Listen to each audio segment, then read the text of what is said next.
क्या तोंड मिटतोस का आता?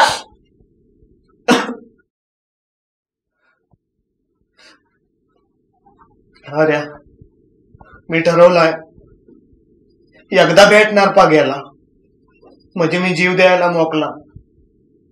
तू मदत करशील ना? तू आधी माझा जीव घे, लुटून देस मला खाली. पण आता माझ्यात काय होणार नाही रे. निक्रांती चालू मिशा. एकदाच, अरे एकदाच, आई शपथ एकदाच, परत नको. मी पाया पाडतो रे. उपकार होतील रे. अरे मीटिंग मध्ये काय ठरलंय तुला माहितीये ना? हा, आता परत गावाला जिता सोडतील काय तुला? अरे माझं सोड, तुला मला भय भीती कशी नाही? जा प्रेम करतो ना ता भीती उगलून खातो, आणि भीती वाटते ना ता प्रेम करूच शकत नाही.